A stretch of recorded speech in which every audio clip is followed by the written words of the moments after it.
What is up, everybody? This is Anthony with VR365. What is going on? It is Sunday. Is it a fun day? I don't know, but it's also Mother's Day.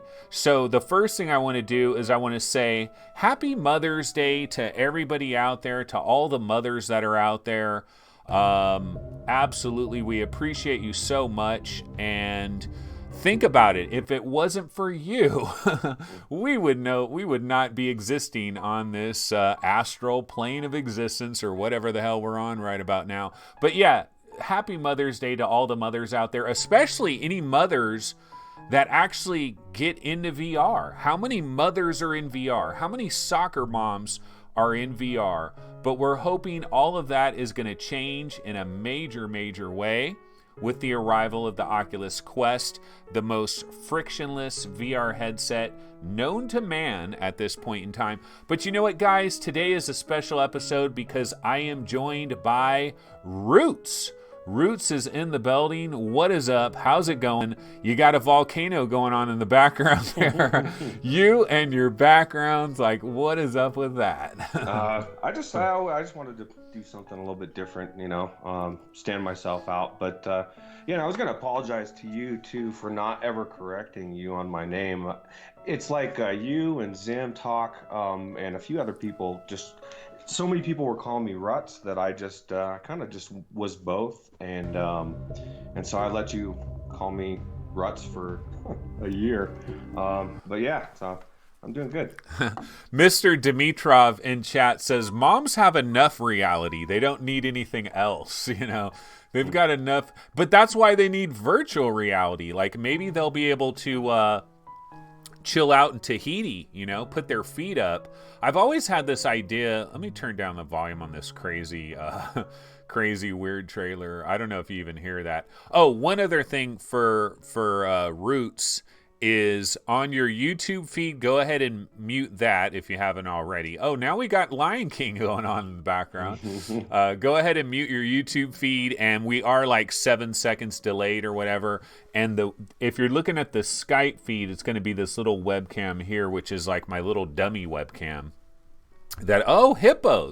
Hippos and zebras. So what I've done here is I've zoomed out Ruuts so that he's bigger, because originally he was showing up as like a little tiny guy on my video window, but we have now zoomed him out. But yeah, so anyway, how's the day treating you? Obviously, you just got done doing a marathon episode on Virtual Strangers, and you guys go deep on that show. Like, you will go past the 2-hour mark with reckless abandon. Tell us about that.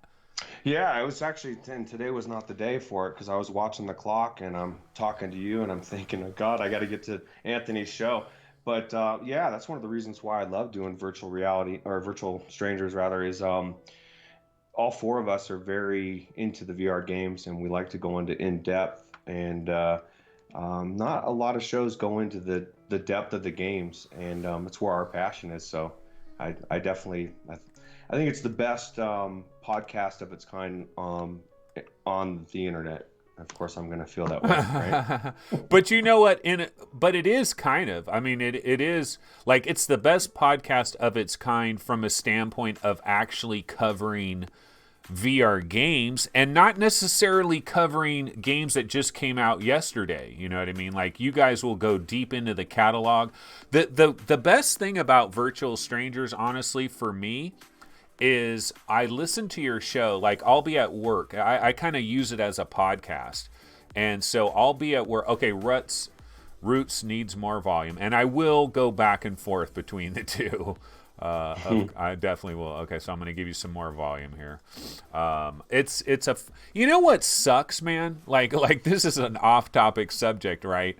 But wouldn't it be nice if I could hear the exact volume in my headphones without guessing like what it is on YouTube? I don't know why, because like you sound fine. Like, people say, "Oh, way too loud, way too low," and it's like, why can't I hear that volume? OBS is weird like that. It's so amazing, but there's so much weirdness to stuff that it just doesn't make sense to me. So Okay. Shush Turtle is saying you're quiet. I've turned you up quite a bit, but I know that sometimes you turn somebody up just a tiny little amount, and then it's like you just turned them up like 50%. So you're like, you never know. And then I got to wait for chat to comment on your volume, and that is a like there's a delay, right? So you're waiting. Rendered Reality says volume can always be a pain. So I'm waiting to just see. Oh, maybe I need to have you talk a little bit. So yeah, that might be good, right? yeah.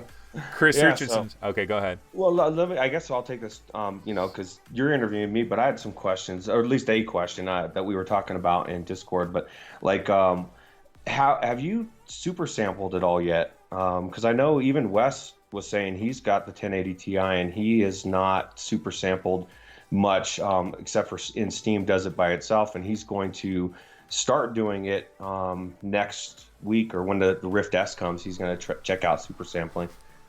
Here's the thing on super sampling. Like, the problem is I do these. I don't know what to do because, okay, you know how we do these Let's Plays? Like, you've been doing some as well, right? Where you do gameplay videos of, like, you hop into these VR games and you start playing them and you're recording them. And sometimes when you record a video, like, let's say the game plays perfectly flawless in normal circumstances, but now you're recording the game and it might have some slight struggles because the computer that is recording the game is also playing the game. And so that can be, so it's like I'm recording, I'm not recording, and it's like I don't know when I'm recording and when I'm not recording, and I don't, like, I get concerned about doing super sampling and then like, oh, I forget about it, and now I'm trying to record the game and now the recording comes out terribly. So I don't know. It's almost like I need two completely different computers, one for recording, one for playing, and then I know that I'm good. I don't know.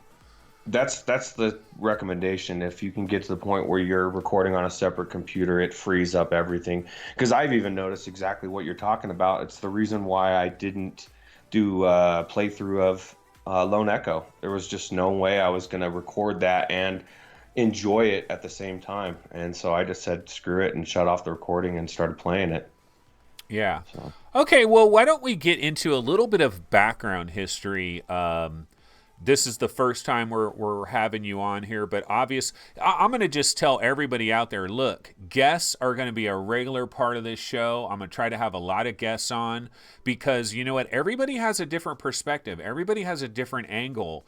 And like I just had Rendered Reality. I had those guys on just a couple of days ago. They've got a different perspective. Like, they are former Xbox gamers, really. And they're multiplayer gamers. They're into shooters like Contractors and War Dust and Standout and all of these games, and that's a different perspective. And they don't play Moss. They don't play what is it? What was the Ninja Theory game, Hellblade? They don't play stuff like that, and it's a different perspective. It's a different way of looking at things. And I think that's good. I think, like, some people in chat might have been like, oh my God, these guys don't play Moss. They don't play these Astrobot and stuff like that. And they're like, oh, they mostly play shooters. I can't understand somebody like that. Well, no, for me, it's like, hey, that's an interesting, unusual perspective. It's good to get these other perspectives, right? All right. Yeah, I agree. I mean, everybody does have a different perspective, and everybody's gaming background is different as well. And I always found that interesting. As a matter of fact, that couple episodes ago, that one guy, I can't remember who it was, but was really into Sims, and like, I had never heard the perspective from that. The flying sims perspective from that before. Conrad Lawrence. Yeah. Talk about a completely different perspective, right? I mean, very different perspective. And then also Bobby Blackwolf, like, his perspectives on how he sees the industry and VR, and like a lot of very different perspectives there as well. And I think, like, if I just have guests that come on here and they just agree with everything I say, like, that's going to be boring as hell. Like, I think it's good to have some different thoughts about things. But So where was I going to go with this anyway? What was I talking about? So, well, let's talk about a little bit of some past history. So going back to like 2013, 2014, this VR thing hadn't really kicked off yet. Were you playing a lot of games at that time? What systems did you have? Were you a PC gamer? Were you a console gamer? Where were you at before all this VR stuff came into the mix? I was kind of a mix. I mean, I was starting to build my gaming PC for VR, but I didn't realize that's what I was building it for. It was mainly playing mostly consoles, and I also play World of Warcraft a lot, which I still play. Just started back up on that, which gets a lot of hate, but it's a fun game. But and so I was building. I got a 4K TV. I thought, oh, I want to be able to game in 4K, and so I started building this kick-ass PC. And then I got to gaming in 4K, and I realized gaming in 4K kind of sucks because now you got to turn stuff down to get it to push the frames, and then I think it was last January. Wait. Hold on one second. I want to talk about gaming in 4K because that's a great little topic right there. Because I'm sure you were like me from the standpoint that you remember before we had HD TVs. Remember when everything was like 480p and stuff? And then we got 720p and 1080i, and holy moly, that was a gigantic leap when we got that. But my problem is, like, I've tried 4K gaming, and for me, what I've noticed, I don't know if your experience has been similar, Ruuts, is that there's a difference, but you got to be like 17 inches or closer to your big ass 4K TV. Like if your couch is back there, forget about it. You got to pull up a chair. You got to get close as hell. You got to have that TV all up in your eyeballs. Has that been your experience too? Yeah, and that actually kind of works well in a sense for me, even though it's not good because my eyes aren't the best. So I'm not typically sitting back. Like even what I'm doing now, because I'm filming and I got to be so far back, and I got the green screen so far back, I would prefer to be sitting a little closer. But so I was close enough to see the difference, but it was just I mean, I guess if I would have had a 1080 Ti, I could have pushed it probably. But you find yourself having to adjust things to get all the 4K to pop, and it looks better, but it's from a gaming perspective, it doesn't make sense. Like it's counterintuitive to exactly what the index is doing with the frame rates going up, and why a lot of people go for the 144 hertz screens. You can tell a difference in a fast-paced shooter or whatever it is. It's the same reason why I used to play Destiny 2 on PS4, and I got a friend that wanted to play it on PC, and I played it on PC for like a week, and I tried to go back to the PS4, and I can't do the 30 frames per second anymore. I just can't do it. So it killed it. But yeah, no, I know exactly what you're talking about here, and I just got to say, man, that I don't know. I just feel like we're kind of at diminishing returns when we're talking about like TVs and 8K and all these things, and like the 4K Blu-rays and all that. Like I was the guy that noticed that stuff. Like I was the guy that noticed it where other people wouldn't notice it. Like I'd immediately notice, oh, you don't even got this hooked up with HDMI. You go over to a buddy's house, right? They got a HD TV, and you like start watching what they're watching. You're like, dude, you're not even watching HD TV. You look around behind their TV, and it's like a yellow, red, and white plug going into their TV. They're not using HDMI. I was the guy that noticed all that stuff, but I feel like now, like 4K Blu-ray, and like maybe if you got all the HDR stuff going on, then you notice that. But I think like just purely resolution, I feel like we're really hitting diminishing returns in the same way that when you think about the video game consoles, I'm guessing maybe you've been a gamer your whole life pretty much. Mm-hmm. And so you've probably seen Super Nintendo, and then we got PlayStation, and then we got the original Xbox, and every way you went down that chain, like every new thing that came out, Dreamcast or whatever it was, there would be these huge leaps and immediately noticeable leaps. but I feel like now the leaps are so freaking minuscule. That's why VR was a game changer for me, because I want something that just blows my socks off. And these regular video game consoles, like, yeah, it looks better and better and better and better, but we don't have the leap from going like from a Nintendo game to a Super Nintendo game. Yeah, I agree. Yeah, I played all of those consoles. I mean, pretty much everything from the very beginning. We even had a Tandy growing up. I remember loading video games by audio cassette, if that people even remember such a thing, which was kind of a nightmare, actually. Yeah, no, I had an Atari 800 XL computer, and it had a cassette thing that you got. And I had a game called Blue Max. It was like an airplane that was flying over the surface of the ground, and there was like rivers and stuff, and you were like bombing things. And it was on a tape. It was on a freaking cassette tape. Like, how crazy is that? But yeah, so when did you discover this second wave of VR? Like, how quickly did you discover it? When did you decide to jump on the bandwagon?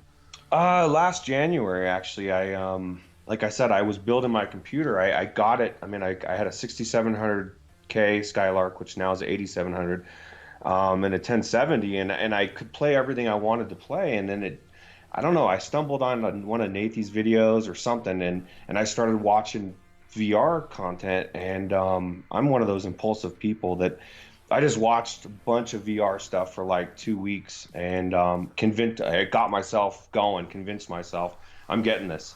And I already had everything in place. I had a really well over spec'd computer and was able to just slide right in. And the only disappointing thing about VR for me is the same reason I'm doing the show that we do, and the same reason that you do your show, is everybody in my life could give a rat's ass less. They just don't care. Like, yeah. I try to talk to them, they glaze over. Wow. It's weird, right? The glaze over thing, that's funny. That's so true. But dude, that's a real problem. So let me ask you, like, this is the $64 million question too. This question right here.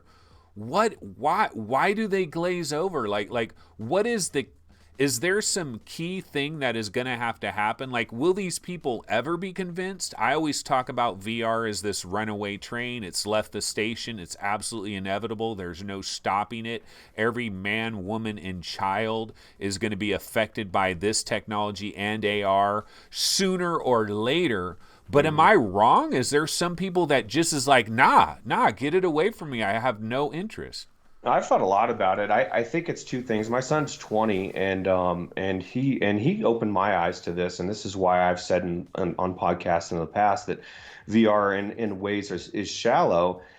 He just said, Dad, the content it's just not there. Like the AAA, like, yeah, you get in there and it's amazing, and you're looking around, but then you go to do stuff, and like you don't have a World of Warcraft where there's continuous quests pulling you along and gear upgrading and all these different things that the gaming industry has really fine-tuned to a fine point. They don't exist in 99% of VR games. So you get in there and you enjoy it. That's why you have such a big honeymoon period in VR, in my opinion.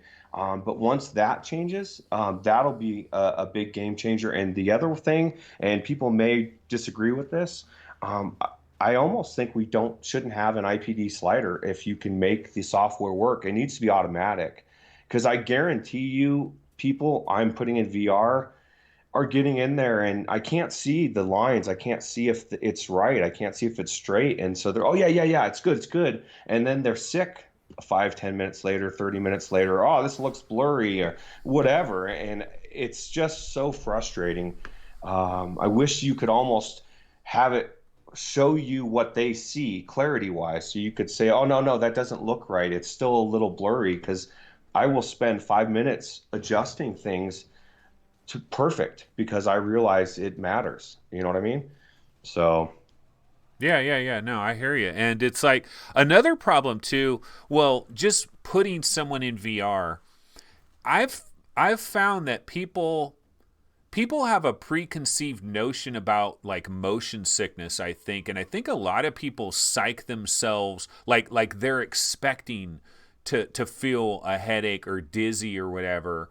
And you get what you expect, man. A lot of times I think like people, if you have a strong expectation, oh my God, this is going to make me dizzy. It's going to make me feel weird. I don't want to deal with this. And then also with the horror games, like, oh my God, it's going to freak me out so much. I can't deal with this.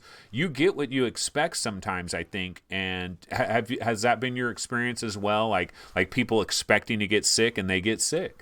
Oh yeah, self-fulfilling prophecy. Like if you convince yourself that you're not going to feel well when you go into it, you're going to psych yourself to not feel well. And I mean, it just depends on the person's mindset. But it's kind of why I really feel like the Index is more of a game changer than people realize. I think that extra frame rates is going to push people into another level of comfort and immersion.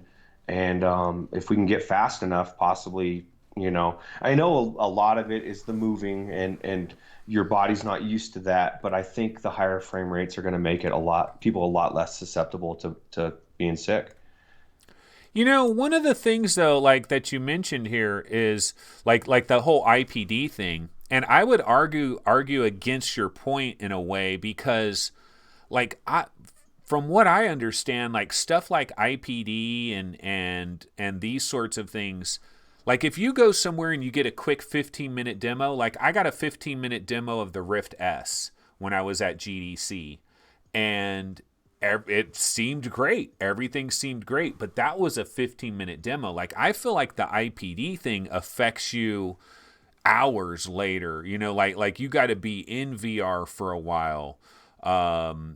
So I would think a short burst demo, like it shouldn't be, like if your IPD is way off, it shouldn't be that big of a deal in a short burst demo. What do you think about that? I don't know. I guess it just depends on how bad it is. Like I don't know if it might even just be it being out of focus. Like if you're looking at something out of focus, it's going to give you a headache or not make you feel well. So maybe it might not be the IPD so much as just not being adjusted properly. But yeah, I mean, I could see how that could. I just think that as much as they can take out of the user's hand, just kind of like the same thing with the Rift S, and it's going to simplicity. The same thing should apply to everything else. It just in the simple fact of people being lazy, and I've watched them do that. Like, oh yeah, I'm good, and I'm like, no, you need to adjust it. I'm telling you, and they don't listen, and then they're bitching 15 minutes later, and it's frustrating. I feel like it's so good that I'm ready to rave about it to people, and they're just don't understand. I run into the rare few people because I'll talk to customers at work about it, and I like to randomly throw things out to people in just to entertain myself. So I'll just be talking about something completely different, and I'll just ask them, what they think about the Oculus Quest, and just start going on a tirade about it. And I've been surprised. A few people have been very aware of it being out there. So, let's see here. Well, one of the arguments that I make, because the $64 million question, people, their eyes glaze over, and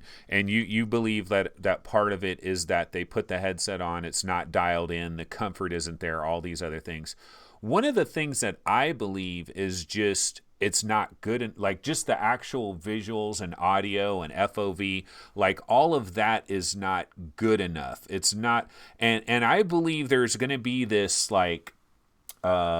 there's going to be this tipping point that we get to, and it's going to be beyond like HP reverb. Like I'm talking about a tipping point where you're going to put this thing on and people are going to be like, holy fuck, this is freaking ridiculous. This looks like real life. And this might be like 10 years from now, this tipping point that I'm talking about, where it's just going to look so effing good. It's going to be so high res, and maybe the hertz and all of that. Like, I don't know what all of it is, but it's going to be so freaking good that all the other bullshit is going to wash away.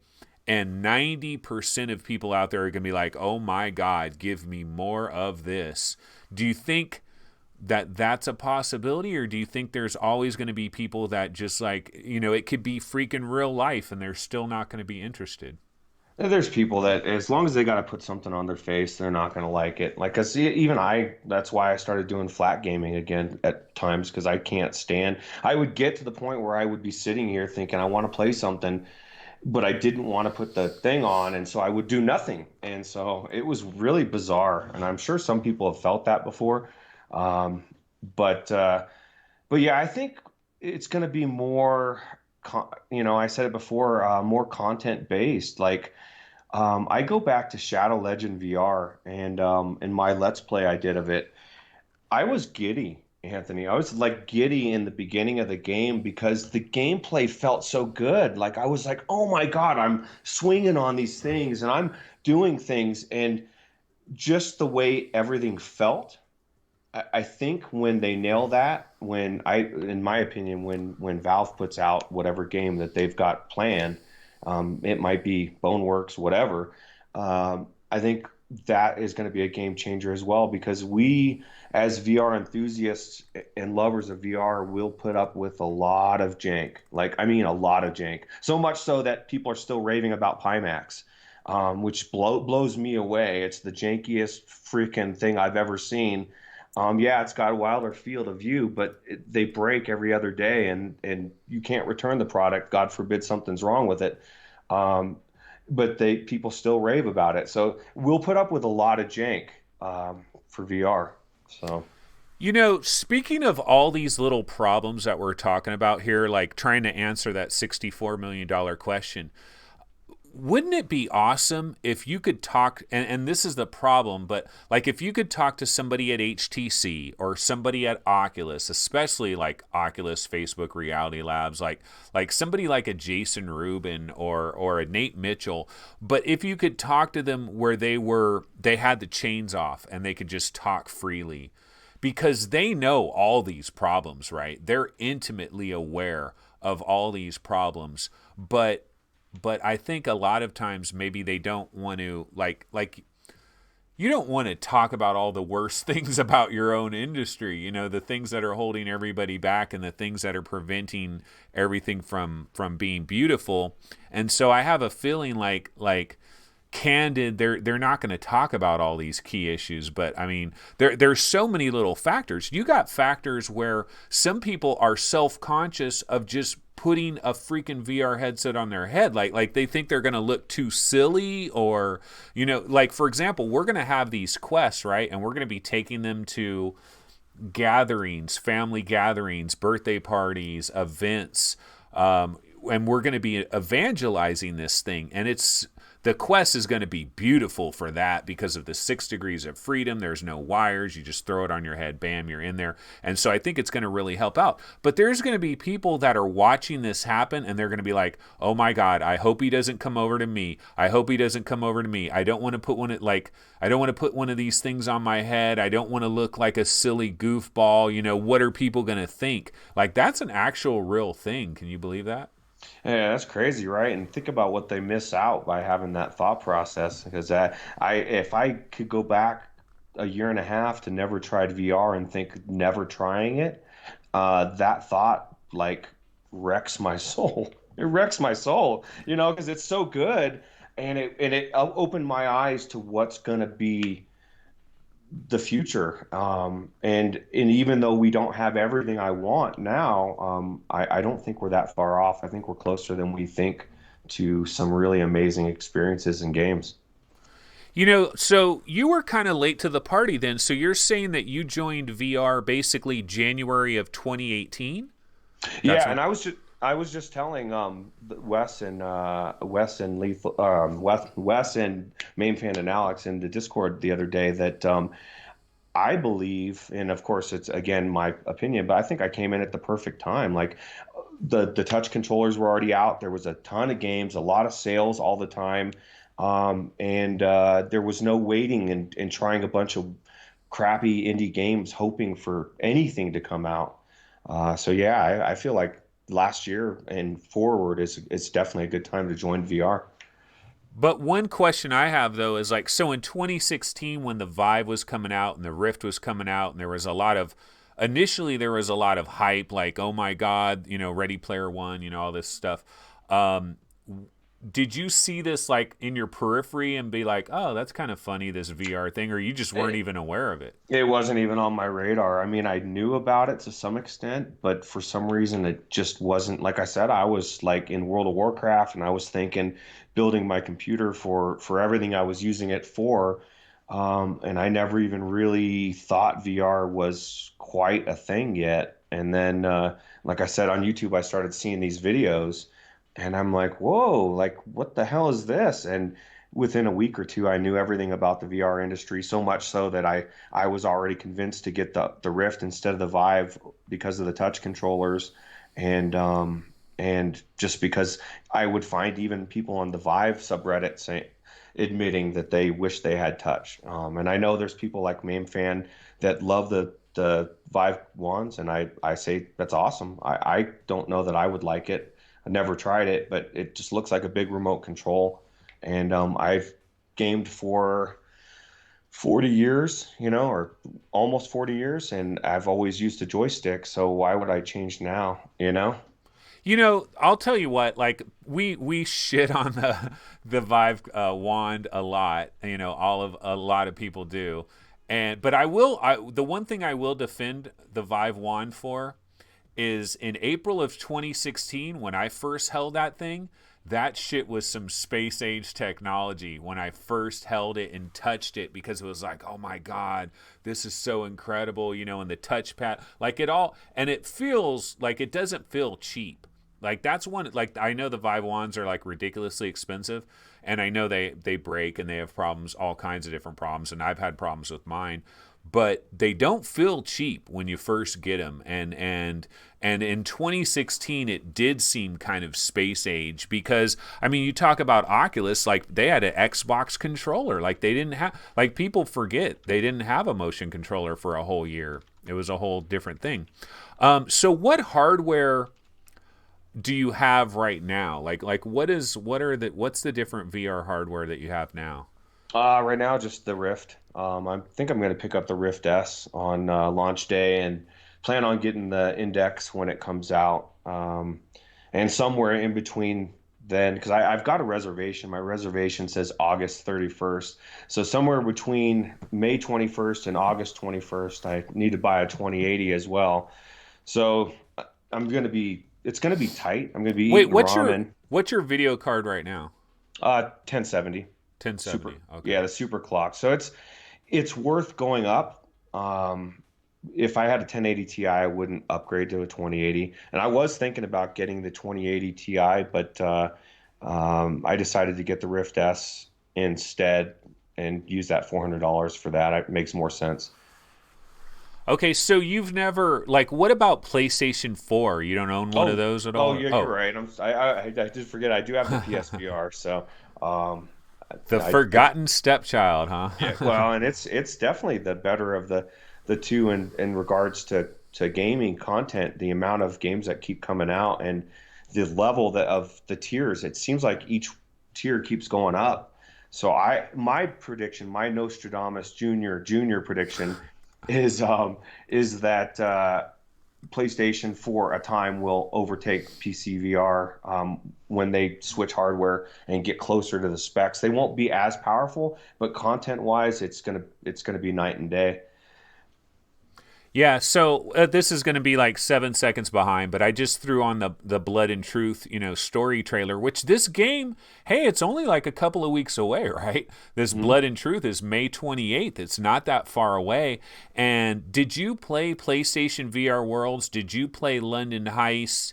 Were you on the freeway, in that van or whatever with the submachine gun and all of that? Tell me about that if you tried any of that. No, I haven't actually. I thought about buying PlayStation World when I first got it, and they didn't have the physical copy. And I think I ended up getting Wipeout instead, which was definitely a good pickup. But I've heard you guys talk about it, and then once I found out this game was coming out, I figured I would just wait for it. But I'm really psyched to see how good this game is because it looks really amazing.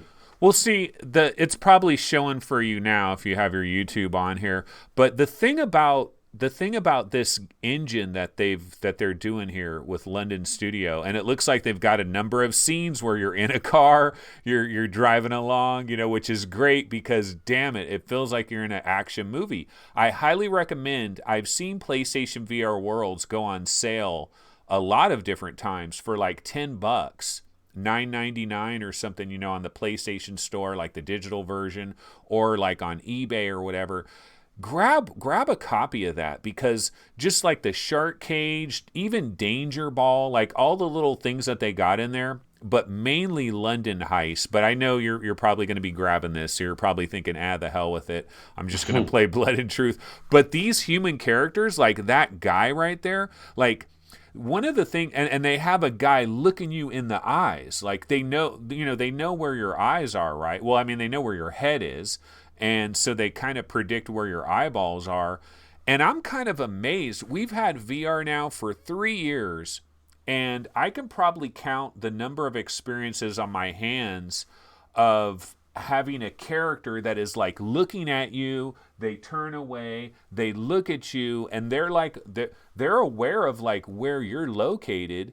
And these characters, like, see, the powerful thing about like London Heist and Blood and Truth is these human characters, like they're doing the best job they can possibly do right now in terms of VR with the PlayStation 4, the power that they have. Imagine if these guys were working with if the 1080 Ti was their min spec, and imagine what they could do. Like they're held back because of the OG PlayStation 4. It's still got to run on a regular PlayStation 4, right? Mm-hmm. Have you heard of that dots thing that just came out? That in the news, the announcement. We talked about it a little bit on the show today. It's Unity. It's a new Unity thing where it's going to rework. They've already finished it. They just have to have devs use it, but it's going to compact the data in a way that will make it able to take games like Stormland and put them on the Oculus Quest and run just as well. They say by the time the Quest is at the end of this cycle, it will be playing CV1 level games on the Quest. And that should translate to PC games as well if they all do it in that format. So it's kind of exciting, actually. Okay, is this like some kind of wireless thing to the Quest, or is it like actually converting the game to actually run natively on the Quest? No, so it's a part of Unity. It's a way the devs would write the games. It's supposed to be Oh. easier to write the games as well, and so they would develop it and they would be able to port like a Stormland or a big game over to the Quest, but it would take less resources, which I would imagine it would also allow PC games, if you did the same thing, to be able to push further with existing graphics cards or use lesser graphic. It's just something that just came out. I just saw the article today, and like I said, we talked about it on the show today, and it was very interesting to see. And I think we're probably a year or two away from seeing it implemented, but it definitely, like Wes was saying in the show, it solidified his decision for picking up the Quest. Although he is now questioning if he should have gotten the 128, which that's a no-brainer to me. Like every time, anybody like yourself, even with the Go, it's like you get it and then you kick yourself 3 months later. I might have to So, get 2 quests. But see, and so I was like, oh, I'm going to get the 128, the 128, the 128. And that's what I pre-ordered, because like when I went to GameStop, they're like, well, which one do you want, the 128 or the 64? And I said the 128. But now I'm thinking, because of the whole, see, I got a VR, well, it's just for me. It's the VR Game Rankings. I've got a VR Game Rankings Oculus account, and then I've got like a VR Roundtable Oculus account. And so I get games that go to both of them, but it's like switching back and forth between an account is going to be a major pain in the ass. I mean, it was a pain in the ass with the Go too. You got to wipe the entire thing. And then now eventually we'll have these cloud saves, so that'll be one beautiful part of it, but still wiping the whole thing, re-downloading games. I understand it. Like if you have a Nintendo 3DS or a PlayStation Vita, you got to do the same thing. You got to wipe it to put another account on it. So I do understand all of that. But yeah, the 128 gig, like part of me also is like, well, how much is reserved just for like the operating system and everything? And that's where the 128 is a nice bonus, because like if you get the 64 gig version and like 15 of those gigs are locked away for like Oculus system resources, you don't got 64 gigs, you're a lot less. And that's where the 128, I think, is that extra bonus, because then it's like, okay, well, I'm good. I don't even got to worry about that. I just hate deleting games to play games, and even if they're only a gig or so now, like that's assuming all games are going to be the same size, and assuming I'm not going to watch any videos on their movies, and like I don't like to limit myself. And for, I guess I was going to say only $100, but I mean it is a quarter of the cost of the thing. So if you look at it from that perspective, it is quite a bit of a jump. But I think it's worth an extra $100 to me anyway. What do you think about Oculus and the money that they've spent?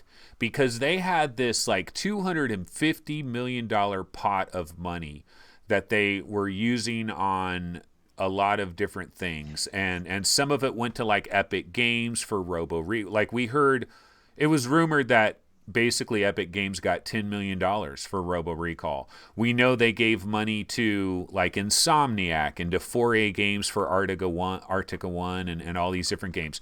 But my question is, like, I got footage of Asgard's Wrath running right about now. And, oh, you're in the tropics. Okay. But my question is,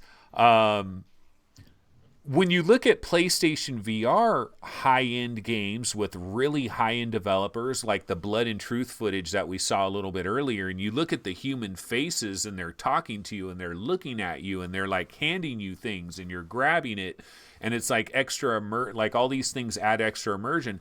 Do you feel like Oculus is slipping a little bit? Like maybe they need to get even better developers, because like I know we got Defector coming from Twisted Pixel, but is like London Studio got that much better chops than Sanzaru Games and Insomniac and stuff, or what's going on here? I think it starts at the top. I think Sony. It's going to sound weird, but I think Sony believes in VR more, and that doesn't mean that Oculus doesn't. Oculus's goal is different. They want to get everybody in the headset, and their goal isn't necessarily putting out the highest game. So they've got agendas and things tied to their, like the Marvel game that came out. Like there's just, it could have been so good, but they had to do it a certain way, so they were limited. Where I believe Sony just seems like they know the gaming industry. They're all about content. They're all about games, and so they kind of take the developer's glove or handcuffs off and say, do this game and make it amazing. And I think they are.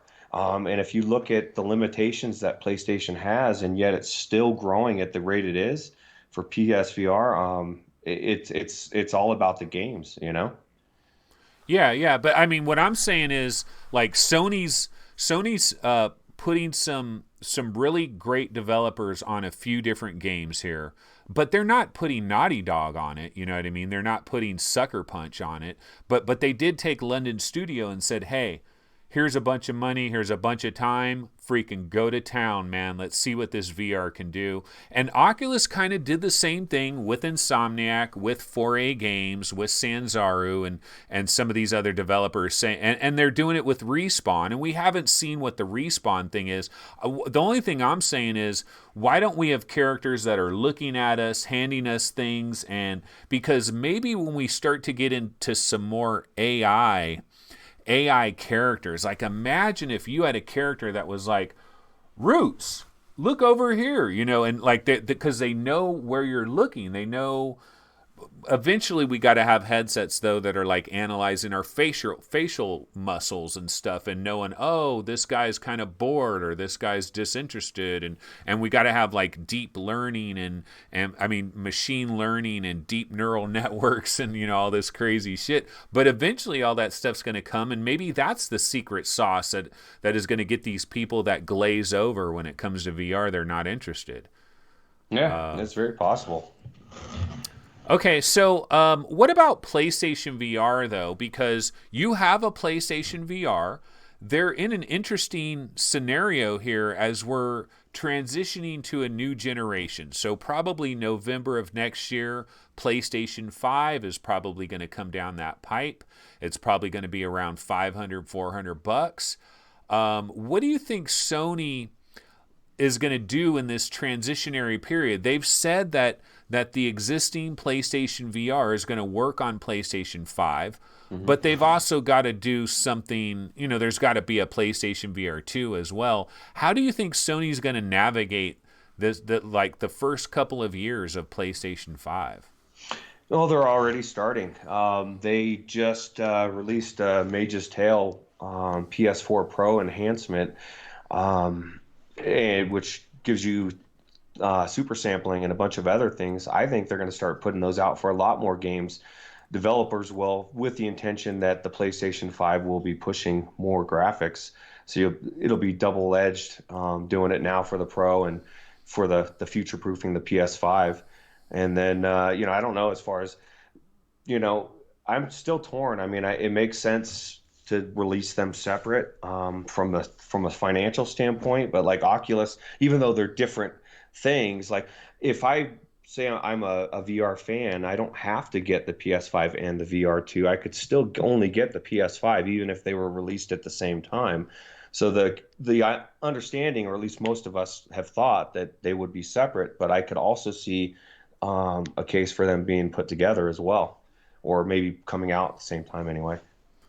Do you think I asked this question to Bobby Blackwolf the other when I had him on. Was that last Sunday or was it the Sunday before? I can't remember. Anyway, I think it was last Sunday. yeah.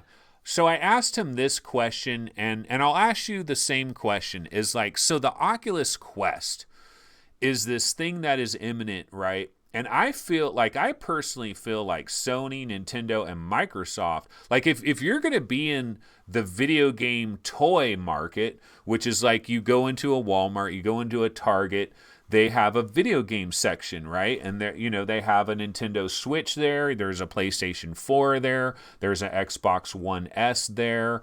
There's these things that are there. And right now, the only VR thing that is there is PlayStation VR, but it's an accessory to this other thing. You got to buy all these things. Now there's this new thing that's coming. It's called the Oculus Quest, and it's an all-in-one device, and it solves there's no PC, no phone. We know the whole deal, right?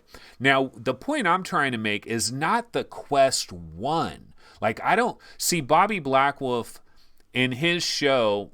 He mentioned his show after the interview. He kind of mentioned that I thought the Quest 1. No, the Quest 1 isn't the threat. It's the Quest 2. It's the Quest 3. Those are the threats, in my opinion, to Nintendo, Microsoft, and Sony. And the point that I'm trying to make here is like, if you're Sony, if you're Microsoft, if you're Nintendo, you can't wait for the Quest 3 and then respond. It's already too late. You've already lost. So you've got to start thinking about the Quest 2 and the Quest 3 before they arrive. Now, the Quest 1, it might not be that big of a threat. I don't think like all these people that are playing Xbox One right now, I don't think they're all going to run out and buy a Quest all of a sudden, because but what I'm saying is like Quest 2 and Quest 3, I feel like there's a threat. There's a new emerging threat that is coming into the world of Nintendo and Microsoft and Sony. They've got this, it's always been a three-horse race. It's Microsoft, Nintendo, and Sony, and they kind of all huddle up into this nice cocoon, and they're protected, and everything is nice and warm and cuddly in there. And the Quest is like knocking on the door. And no, Quest 1 is not going to do it. But what about Quest 2 and Quest 3? So does Sony, Nintendo, and Microsoft, do they need to start thinking about this? Do they need to start like taking a small team and say, hey, go work on a standalone, because you know what? We might have to worry about this at some point. I think a standalone. I think Oculus is onto something as far as standalone products. I don't see why you wouldn't eventually make a standalone headset for Sony, but maybe as a separate product. I don't know. And it depends on how far the industry goes. How do we know 10 years from now we're not all in headsets and there is no real flat gaming? It seems ridiculous to think about, but I mean, things are moving really fast. For all we know, we'll be plugged into the matrix about that time, and like I don't know. Here's the thing though. Things are moving really, really, really, really fast, but they're also moving at a snail's pace. And I know that doesn't make any sense, right? That like you're talking about both sides of your mouth here. But see, there's a part of me that thinks, oh my God, so we're in the year 2019. We've already got some really cool stuff.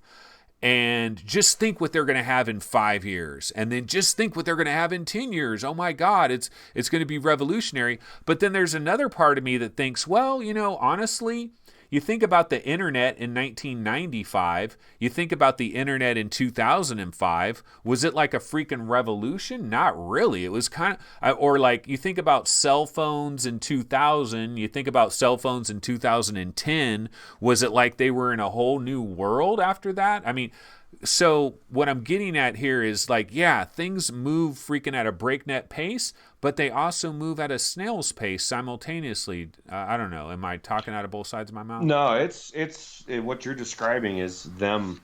They're moving the fast pace is moving. They're just doling it out at the slower pace. But you also have to look at it from the perspective of history, like the difference between 1950 and the year 2000, the things that changed, and then that difference, and then the difference of say 2000 to 2010. I mean, they say that the technology is doubling. It was every year at the speed of how it's doubling, and so and then you throw AI into it, which can learn something that would take us a lifetime. They could probably learn in a night, as far as how fast it runs. You know what I do think is going to be beautiful about AI, and scary as well, but it's also going to be beautiful, is like, so have you tried Lo-Fi? Did you get a chance to try this Lo-Fi thing, this game Lo-Fi? It's kind of like Blade Runner. There's just like a little demo. Like you have to like get a hold of the developer or whatever. I didn't know if like Virtual Strangers got access to that or something, but the developer of Technolust, they got a new game coming out called Lo-Fi. It kind of looks like Blade Runner. Did you get to try that at all? We reached out to them and tried to get that key, and they actually gave us a key to Technolust. So we're going to check that out instead, and hoping to check out Lo-Fi. Maybe we'll talk about Technolust on the show, and they'll want to give us a key to the new one. I don't know, but I'm excited to check Technolust out for sure. Yeah, And yeah. I missed out on Technolust. I've never checked out on Technolust. I did. I was lucky enough. I did get to try some lo-fi. But what I was going to bring up in regard to lo-fi is, so I got to see this world. Like I was there, right there where this robot is walking around, and you see all the neon signs and stuff, and it's raining and there's puddles. It's pretty freaking cool. It really is.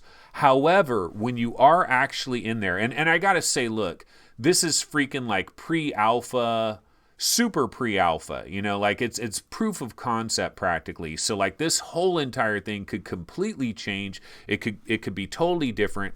So I'm trying to be careful. I don't want to like criticize this in any major way, because like it's a work in progress. Like it's the first draft, really. It's just a little sample of the vibe that you get in this world here. And so I got into this thing and I walked around and I tried it out.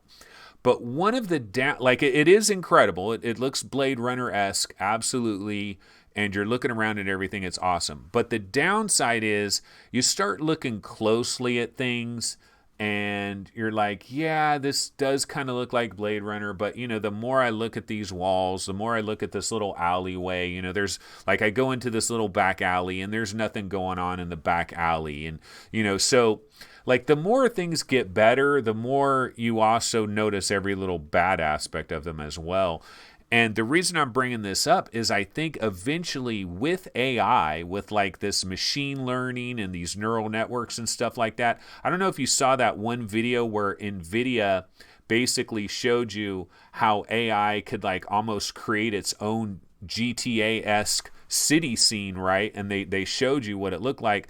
And I'm thinking like AI, one of the ways AI can be used is they could teach AI to say, okay, look, here's this great environment. Now what we want the AI to do is go along all these walls and add like all kinds of little procedurally generated details, like little leaves, little candy wrappers, bugs crawling around. Like add all these little extra details so that when somebody is walking around and they're looking at a world like this, and then they decide to go into that back alley.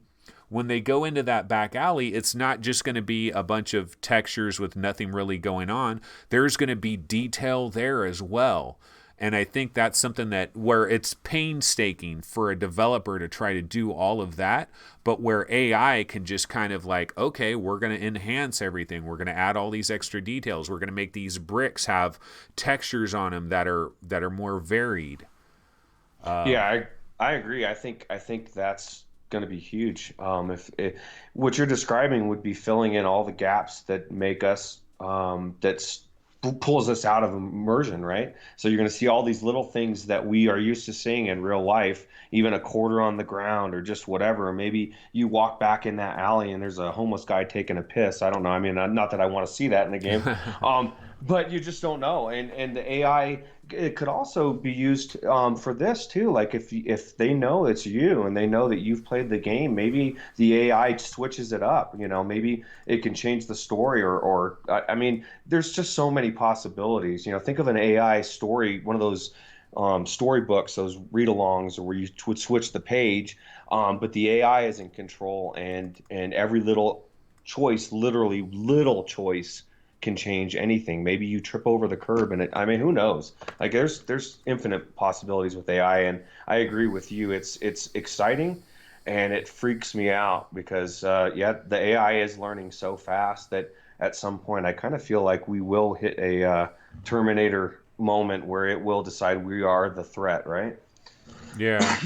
Don't I mean I would think we'd already hit that point on an underground military facility somewhere, you know what I mean? Like cuz like I always hear, like I used to really be into like aliens and UFOs, and like I was always fascinated by like Area 51 and like back engineering alien technology and all that stuff.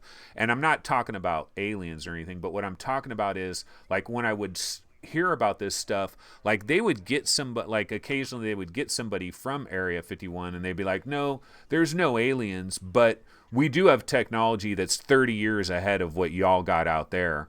And so I would think they would have AI that's 30 years ahead of what we got out here. Or do you think like Google, Facebook, like some of these tech companies, actually their AI is better than what anything the military has, because not that the military isn't trying, but that the talent is out here in the real world working on like search algorithms and things like that. I think there's a race going on right now for by countries for true AI, because I think it's perceived that whoever gets to that place first is going to control the world. Just from the research I've done, which has nothing to do with gaming, but it's a very deep topic that is, like I said, it's it's crazy. Yeah, Uh, yeah. It's a whole. That's another show. That's an off-topic show, right? yeah.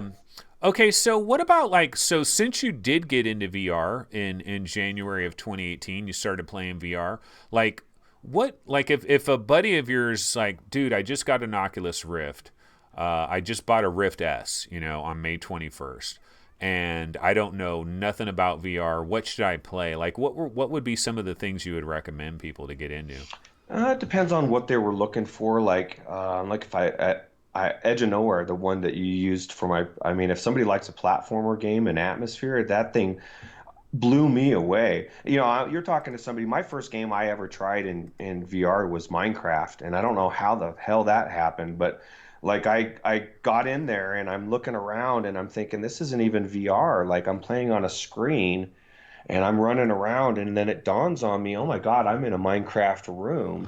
And then I push my button and then I go in the screen. It blew me away. So even that instance, if they could take the locomotion, but I don't know. Like it seems like there's never a right answer for me because in my experience, people just aren't blown away. So maybe I'm putting them in the wrong experiences. right off the bat. I don't know what is your go-to? Um, yeah, I mean, well, it's like I just say go to VR game rankings, man. Look at the top 100 and go to the highest ranked games and which ones do you not own and which ones look good to you. But I mean, I know that's like a dumb answer, but it's actually, I mean, it's like, I mean, there's the all-time classics like Arizona Sunshine, right? Arizona Sunshine, Super Hot, Skyrim and Fallout, of course. You know, I Even mean, Job Simulator is really good for giving people the presence of your hands and picking stuff up, dropping it, or whatever. But I try to individualize it, because usually if I'm showing them VR, even if I don't know them very well, if they're somebody I know, a friend of a friend, I'll ask them. But typically I know a little bit about them, and so I'll try to say, oh, that like I've got my nephew really loves RTS games, so I put him in Final Approach, and it blew him away. But I could have put him in Arizona Sunshine and he would have been like, you know. So knowing your audience, I guess, would be also, but it's hard because what I would perceive would be awesome to them, maybe they just don't think it's that cool. you know, one of the best things to put people in is first contact. You know what I mean? The with the robot and the butterflies and all that. You know, in the RV, that little thing that you get put into when you first set up your Oculus Rift. I'll say that again. Sorry, I was Um, distracted by the chat. First contact. Oh, okay, yeah, Yeah, like that was actually, I guess technically that was the first thing because it makes you go through that, so that's pretty cool, and it gives them an idea of how to use the controllers, and pretty much after that, everybody should know how to use generally the controllers, right? or even like robot repair in the lab and stuff like that. What about experiences the non-game experiences? Like, have you ever heard of like irrational exuberance or cubicle, or there's all these little, like, a lot of these were back in the days like 2016 when the Vive was first getting going, and a lot of little experiences that I think are incredible, but like we kind of forget about them now. I tried Cubicle actually after your one of your shows. You were talking about it, and it was pretty cool. It was weird, like just the um, every time I turned around, it seemed like something weird was happening. My favorite experience that I've tried so far that I've put people in is the Cirque du Soleil or whatever it is, because it's really does feel like you're there, and it's from a perspective like these people are doing the show specifically for you, which I think is kind of cool because everybody's looking you dead in the eyes, and it's Oh, pretty crazy. is that the it's like a Felix and Paul video where they're Mhm. like juggling fire torches and stuff. Yeah, it's like a Yeah. circus type of thing, Okay. and you can go to their shows in Vegas and different places, but they did it really well in VR, and I think I paid like $8 for all of them on a sale or something, which was definitely worth it. I'm one of those people, Audica, I love Audica. I'm one of those people that believes that I'm not buying it for just myself. Eventually, someone else is going to play it, even if it's now through family share. I just pick up whatever. If is on my radar, I'm probably going to pick it up. You know what's kind of amazing? Like, speaking of family share and that sort of thing, is, and I don't know like what the terms of service are about this, and maybe like I'm violating terms of service and things like that. But like, if you had a good buddy, like let's say it was just you and one other good buddy, for example, like the rendered reality guys, Sean and Tyler, like just two really good buddies, they could each have their own Steam accounts, and they each share their own Steam accounts with the other guy, where when one isn't logged into the other one can be logged in. And you could almost like, you could be like, oh, do you want to go in on Shadow Legends? Do you want to go, you know what I mean? Like, you're like, instead of a game being $20, now it's $10. Instead of it being 30, now it's 15. There's people that do this. Like, there's people that do it on PlayStation VR as well, because like you could have your PlayStation VR account on one PS4 where that's the home account, but then it could also be on another PS4 where somebody could be signed in. You know, there's all these little tricks that you have. I mean, I don't know if it's tricks necessarily.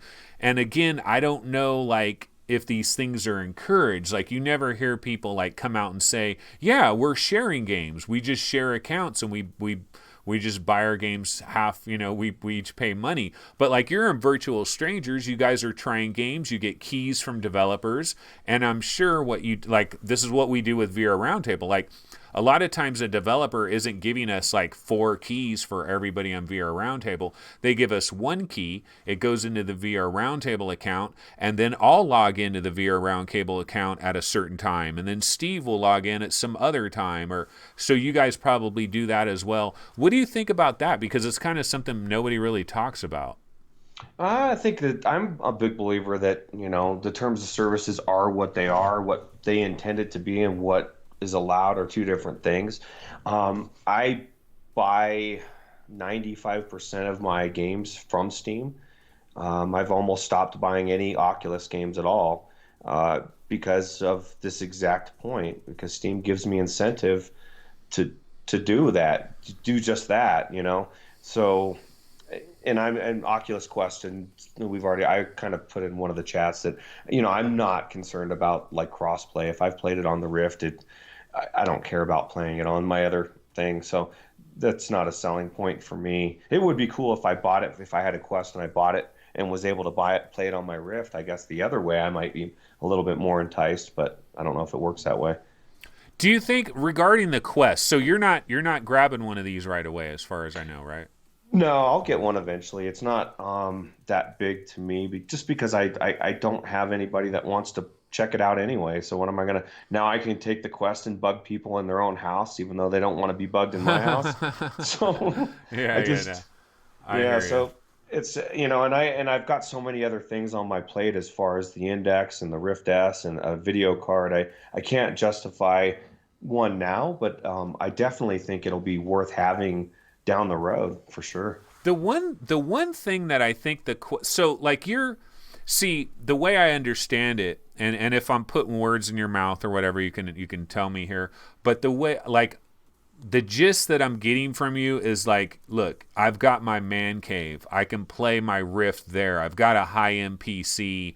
I'm going to get a Valve Index. I'm going to be playing high-end games, Boneworks, the big-time games. The Quest, I mean, most of the games are games I've already played. Why do I want to play them? Okay, no wire, great, but everything's kind of like dumbed down. And then the handful of exclusives that they do have are merely temporary exclusives. They're coming to the Rift anyway. So I don't need a Quest. But my one argument for those people would be this room scale thing, where you might be able to get a bit of a next generation experience with the room scale. However, I feel like it's kind of been what's the word? Neutered. It's been neutered by Oculus because they have this like 15 feet by 15 feet maximum for the room scale, which I think, Oculus, why did you do that? Why can't it be 20 feet by 20 feet or 25 feet by 25 feet? Because I honestly believe somebody could take something like Tilt Brush in a huge giant area, like a really huge living room, and they could create some super elaborate thing and then be like, here, put this on, and you can walk around this whole entire room, and you're wandering around. I mean, isn't that the dream of VR, where you could just wander freely? And I know that's Tilt Brush, but there could be games that where you got to walk 10 feet over here and you're pulling this lever, and then you got to run back 10 feet the other way and put this box on top of something. And just the running around and the freedom of like, I'm running over here, I'm kneeling down, I'm getting up, I'm running over there. I feel like this movement, this realistic movement, like you get, like, even though the graphics are cartoony, like your immersion might be just multiplied tremendously. I don't know. Yeah, and the thing is, I've never tried wireless, and I know that's one of Mainfan's biggest worries about the Index, is he is so used to wireless that he doesn't know that he's going to be able to go away from it. So, I would imagine that would add some to it, but the cord doesn't bother me that much. I mean, obviously it's a nuisance, but I think when I do get it, it'll probably, just like when I got the Rift, it'll be the right time. Maybe a year after, maybe that technology, the DOTS technology, has taken off and they're porting over some games at that point, or I don't know. But it's not something that I feel like what you said is exactly dead on. I've got everything I need. there's not anything I'm going to miss by not having it. There's no exclusives I miss out on. I just have to wait a little bit longer, and so I'll just be patient. And Vader Immortal, brah. yeah, well, and that's uh, the thing. Everybody's going to be enjoying that and just loving the hell out of it. And that I will be a little envious for a bit, but it'll be when I do play it, it'll be cool. what about have you tried any of these things that have tried to do room scale, like Unseen Diplomacy or any of that? I did. I've tried an unseen diplomacy. My room was just a tiny bit too small. I mean, it was able to do it, but there was a couple parts I had to cheat at, like walk through a wall or something. But it was really cool to see that technology to shut a door and turn around and have everything just change. Like, whoa, what the hell, you know? And it's if you have a big enough room, it definitely gives you an idea of how they could make a game completely uh, use that technology in a complete game, but they would have to make it to where you couldn't cheat, because that, even though I could walk through the wall, it kind of sucked that I could walk through the wall, even though I would have never been able to complete it. So God, speaking of Unseen Diplomacy, why aren't they on the Quest? Because damn, because like you're crawling. There's a part in Unseen Diplomacy, where you're crawling through these like air conditioning vents practically, and I remember when I was doing that, I'm like, imagine if you had an alien xenomorph, coming at you, and you have a freaking blowtorch, right? Like that's the freaking dream.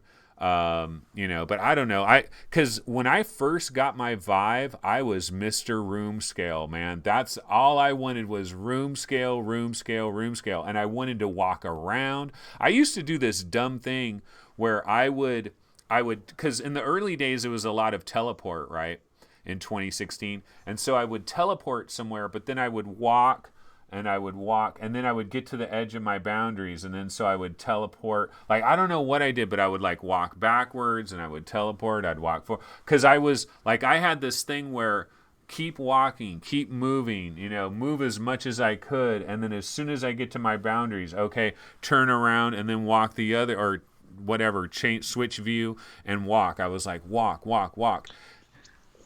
see, room scale was pushed really hard back then, right? In the beginning, it was especially for the Vive, it was a big selling point. So it was on everybody's mind, and locomotion's pretty much changed everything to the point where most games aren't even built for room scale anymore.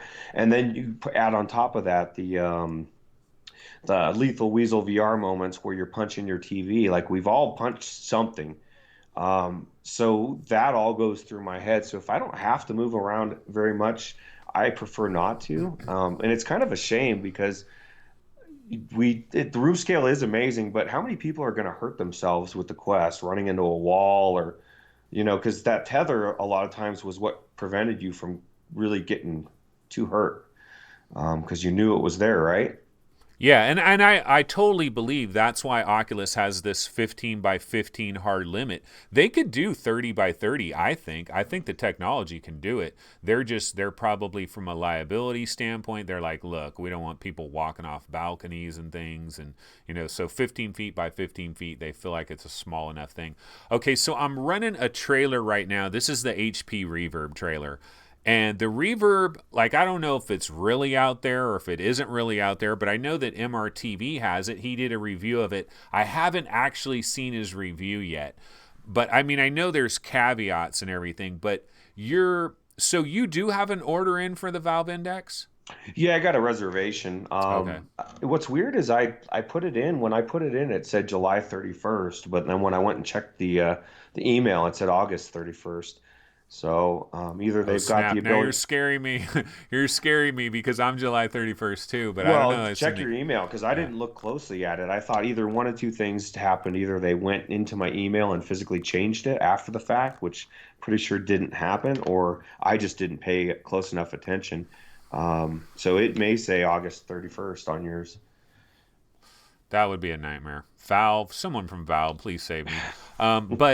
But what about the reverb? Like, just like resolution. In the NFL, they have a phrase, right? Speed kills, and it's in a lot of sports, right? Speed kills. Like, you could have somebody that has trained 1,000,000 hours and has climbed the highest mountain, but you got this other guy that is a split second faster, and they'll be like, give me this guy because he can turn that corner. And the reason I'm bringing something up like that is, what about resolution? What about just brute force resolution? 2160 by 2160. Like, valve index, yeah.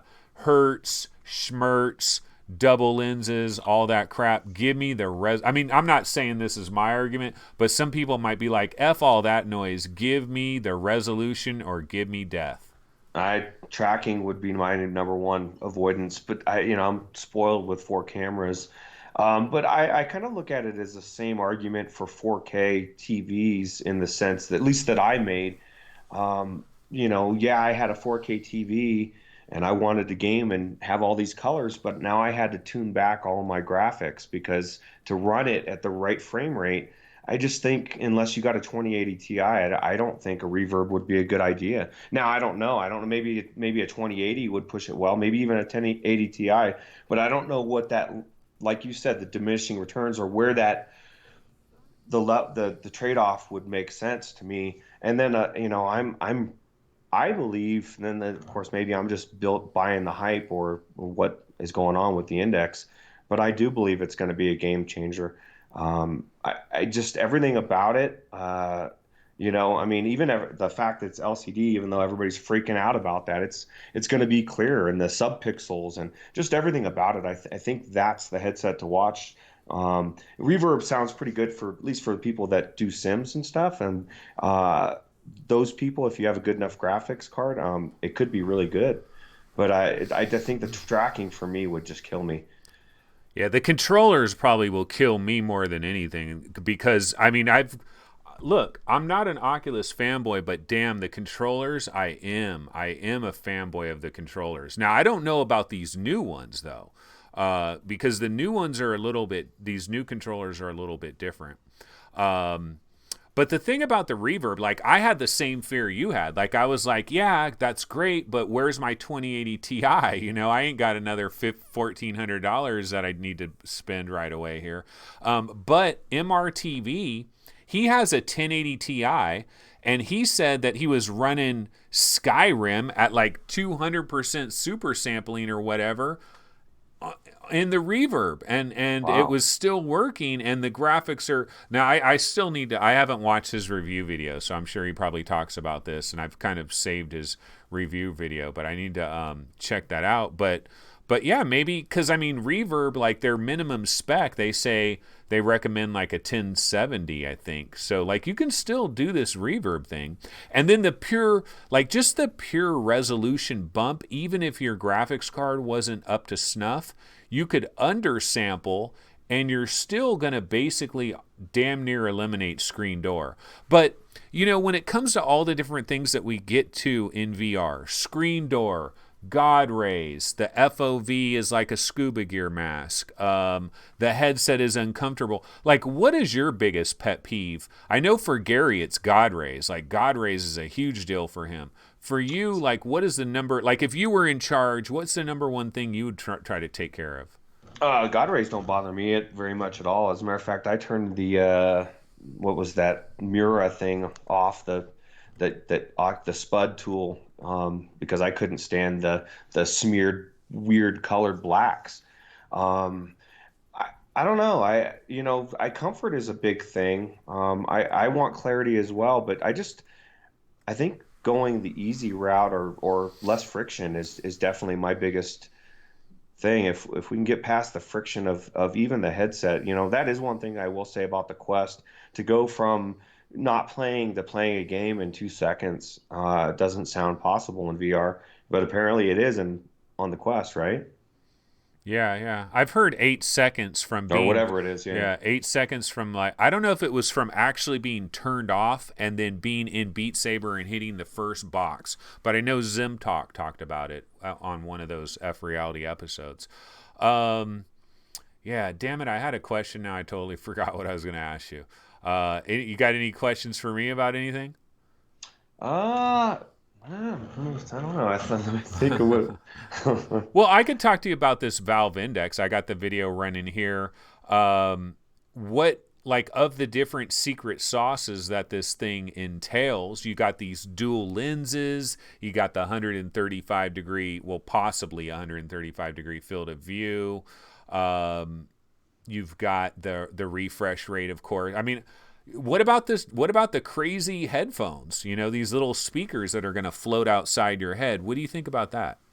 I see. I've never seen a technology like that. I don't know how it's going to sound. It looks like it'll sound pretty good, but I know Alex is kind of that he loves his headphones. He uses aftermarket ones, and he doesn't see that those ones are going to give him the full immersion of sound.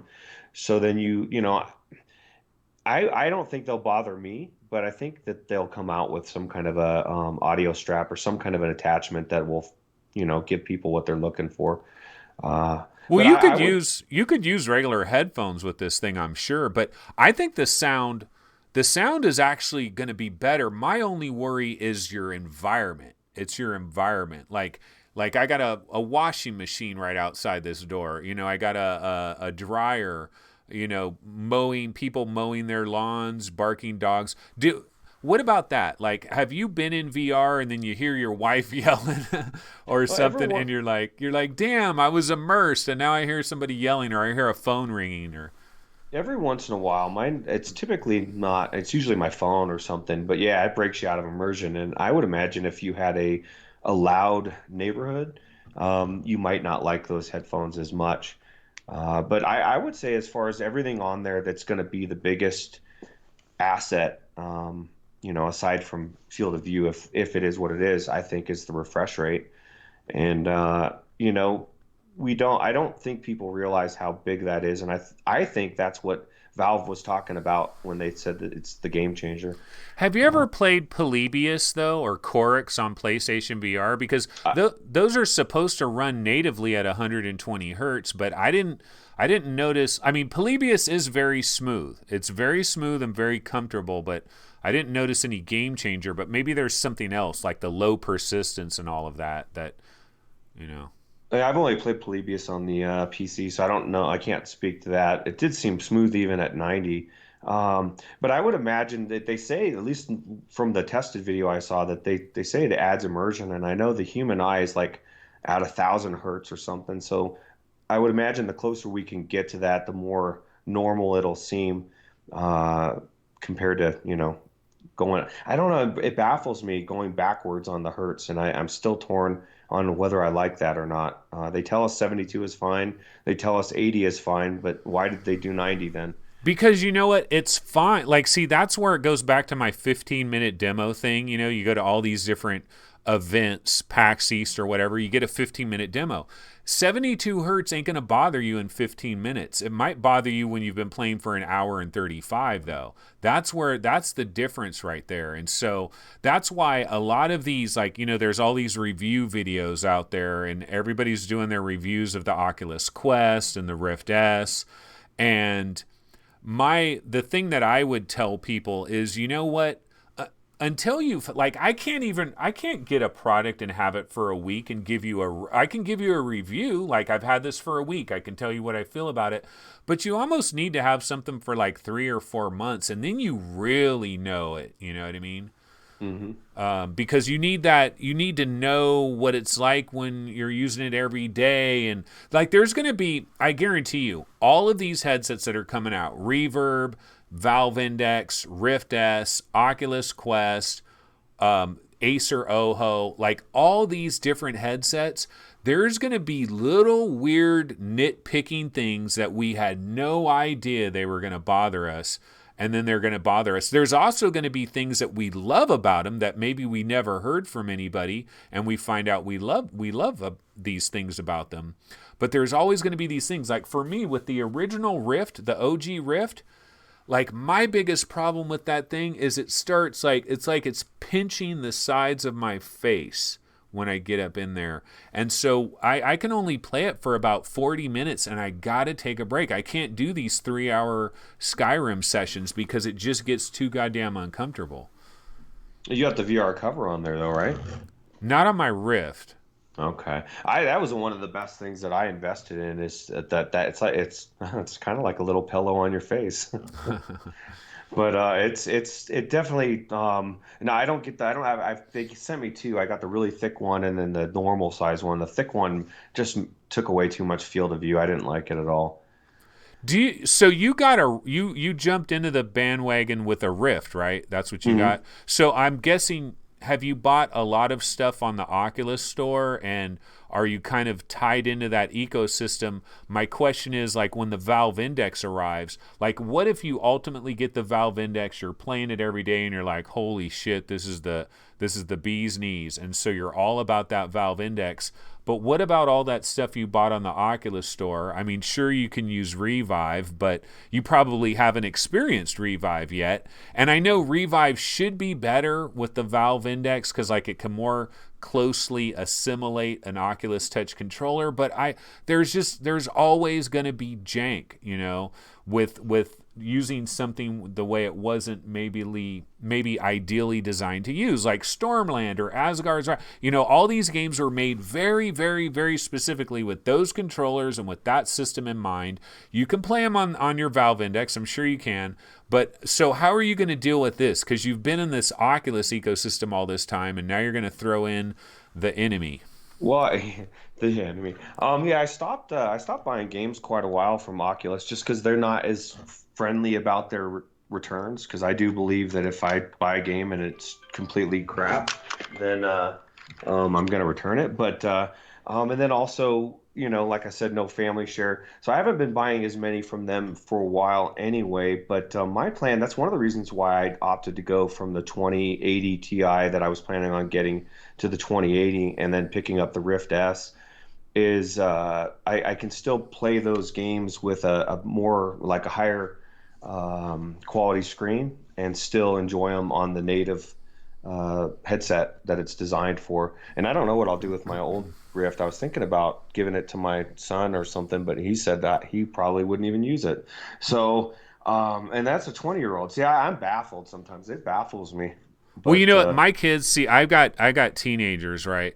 And my kids, like, this goes back to the rendered reality discussion of where there's people that are multiplayer gamers, like Tyler, I think, for rendered reality. Like, for Tyler, like, he could play a game like, I'm trying to think of what's something that is just 100% single player. Like, whatever. So some single player game, like, he might sample it for a while, but he can't stick with it. And I understand it. I know why, because you know what? My younger son is the exact same way. If he isn't online talking to somebody, like, if somehow it's something about being connected with the outside world. And it's like this idea of just being in a single player game all by yourself. What, you're not online? There's not people you're chatting with? Like no, get the hell out of here. Like, I don't want to be. It's something weird. It's like, I don't know what it is, but maybe because we're like long-term old school gamers and we played Zelda by ourselves and we played Super Metroid by ourselves. And like these kids that are coming up nowadays, and I'm not saying Tyler fits into this category as well, but I'm just saying he seems to kind of want to be, wants to be in a co-op or multiplayer, wants other people to be there. It's a thing, people have that thing. I think it's how you grew up, right? Because like we didn't have online. There was not not such a thing. We wanted to play a game. We went to our friend's house or they came over to our house and we played the game. And then, like you said, the story. I mean, those stories back then, that was you could get lost in a game. Now there's so much coming at us from every direction technologically. It's kind of hard to you kind of get lost in the noise, I guess. But I think like my kids, like speaking to this point here, is like there's a couple of problems here. Number one, you don't have Fortnite in VR. You don't have Grand Theft Auto in VR. You don't have Apex Legends in VR. Like a lot of these games that my kids play religiously, they're not in VR. But even if they were in VR, if my friend's buddy John and his buddy David and his buddy Terry and like all these friends that he has, if none of them have it, it's a freaking, it's no go, right? It's a non-starter. And so then you get into the financial aspect of this, and that's something like, this is an expensive ass hobby that we're in. We talk about the Oculus Quest being, oh, it's only $400. It's like this great all-in-one thing. It's only $400. It's a great. Some people think $400, get the hell out of Dodge, dude. I can barely pay $100 for something like this. And so there's all these different price ranges and everything, but man, it's a complicated problem that we have as far as some of these things go, right? Yeah, definitely. And I don't know quite what the answer is, I guess, at this point, except for just time, right? Yeah, it's pretty much a time thing. All right, well, you know what? Speaking of time, I know it's been a long day for you, and it is Mother's Day, and everybody's got to go. I actually got to go visit my mama, by the way. I got to drive all the way out to where she lives and spend some time with her. So, you know what? We'll go ahead and say that this is an episode here. Let me go ahead and get my little logo on the screen here. But yeah, we'll definitely have to have you back on. I mean, we definitely didn't cover everything. I got to get all the virtual stranger guys up on here at some point. I haven't even had MainFan on here with video.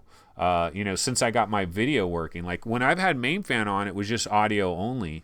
And so there's a ton of people I want to get on here, all kinds of people. So we'll definitely have to get you back on. Cool. Any little last comments or anything you want to say before we bounce out of here? No, just check out Virtual Strangers if you haven't checked it out. It's an amazing podcast, all about VR games and everything VR game related. Definitely appreciate you, Anthony. Your show, I think, is the best of its kind for sure. It motivated me to jump into it. I know Alex was the one that came up with the idea and then approached all of us. So give props to him as well. Are you guys gonna put a audio only version of that at some point, you think, maybe? We've talked about it. I know we've got to look into how that goes. What steps you have to take and stuff, as I don't think any of us have ever done that before. You might want to try it. One of you guys might want to get a hold of Gary, Reckoner VR, because I know for VR Roundtable, like we don't pay any, I don't know. Do we pay any money for that? I think we use some kind of free service, and I know it's a process, and I know you got to learn it, but it's not tremendously hard. Because, I mean, you guys have a weekly show where I think, it's going to take somebody an extra 25 minutes to do the audio podcast part of it. But if you're just doing it once a week, it wouldn't be that big of a deal. Yeah, true. And I haven't worked with such a crew of hardworking people. Like everybody's doing their part. It's funny because we are literally virtual strangers, but I don't feel like strangers anymore. And I couldn't have picked a better crew of people to hang out and do the show. Because what people don't know, like all week we talk all in the Discord in our own channel all day, every day. So we're hanging out 365. And then we get to hang out in person every week. So I like it. I think it's one of the coolest things I've done in a while. Yeah, and this whole VR, like one of the beautiful things about VR not being super mainstream is if it was super mainstream, would we have all this community that we like? I don't know that we'd have all of this. Like, if we were playing Grand Theft Auto every day, would we have all this community? It's kind of nice that we have this little tight-knit thing going on. Yeah, because everybody gets salty, and as a matter of fact, I just started World of Warcraft like a week ago because a friend of mine started streaming it, and I got pulled back in, and I went into a dungeon to heal, and I hadn't done it for a couple of years, and I'm trying to find the bars, and the dude in there is automatically so nasty, and I was like, man, the community in World of Warcraft is not friendly. I'll tell you that much. They used to be friendly, like way back in the days, right? Weren't they? Yeah, it's crazy. Yeah, it's just people in general, they're just quick to want to slam and throw out some negative without really realizing. Like I even tried to come back in a positive way, and every comment he made was just snarky and negative, and so I just left the group and figured it out and came back and healed the next group. So All right. Well, you always got the VR community to work with, at least for these early years while we're still growing, and then it's going to turn into nothing but trash and microtransactions everywhere, That's and all right. of that as well, and people yelling and screaming. But yeah, thanks so much, Roots. I Thank you absolutely for having me. appreciate it. This was awesome. We'll definitely do it again. And absolutely, everybody out there, you absolutely got to check out Virtual Strangers. I check it out usually like every Tuesday. It's kind of like my Tuesday podcast. It lasts a long time. I love that. I love that you guys go deep with it. You know, the 2+ hours. That is awesome. But yeah, that's going to go ahead and do it. Roots, I'm going to go ahead and hang up on you now if that's okay. And Yep. we'll talk to you. I mean, I'll see you on the Discord and Reddit and everywhere else. And but yeah, I'm looking forward Cool. to having you on again soon. All right. Thanks. All Okay, take it easy. All right, right. Later. we'll see you. Bye.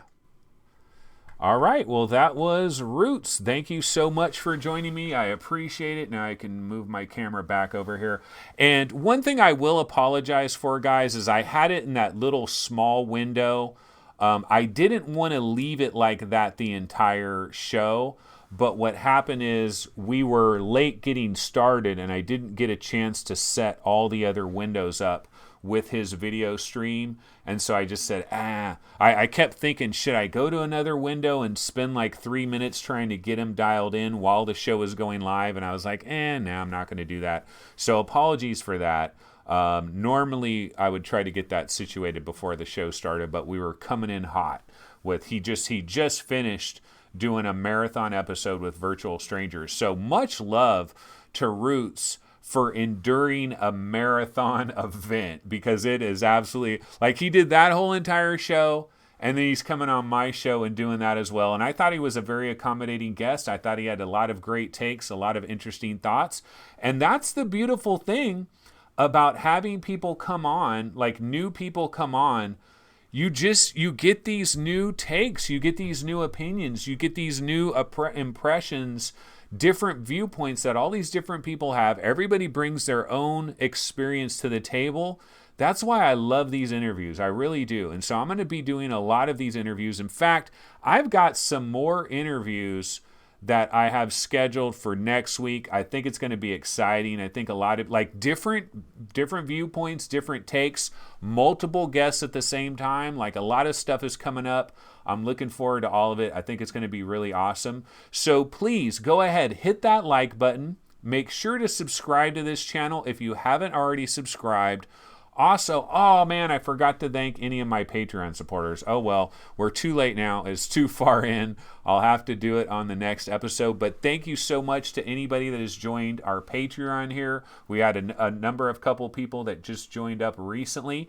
And thank you for your PayPal donations. It is incredible. It is awesome. And I gotta say, the more PayPal donations that come in, it might give me an opportunity to go after a Reverb or to grab a Rift S. Right now, I'm grabbing the Quest and I'm grabbing the Valve Index, but more donations come in, I might be able to grab a Rift S. Right now, the Rift S is hanging by a thread. I don't know that I'm going to be able to grab one right on launch day, but I'll tell you what, any of those donations come in, it really helps out, and it might push me over the edge to be able to get a Rift S and compare that, or possibly Reverb, Acer Oho. And, you know, Vive Cosmos, guys, we didn't talk about it today, but the Vive Cosmos might be back in the mix. And, you know, the Vive Cosmos is interesting. It's very interesting from the standpoint that we could have a 2160 by 2160 HMD that actually has legitimate controllers and better tracking. Maybe, I don't know, but the controllers got to be better than Windows Mixed Reality controllers, right? So Vive Cosmos, HTC strikes back. It might happen. HTC might strike back.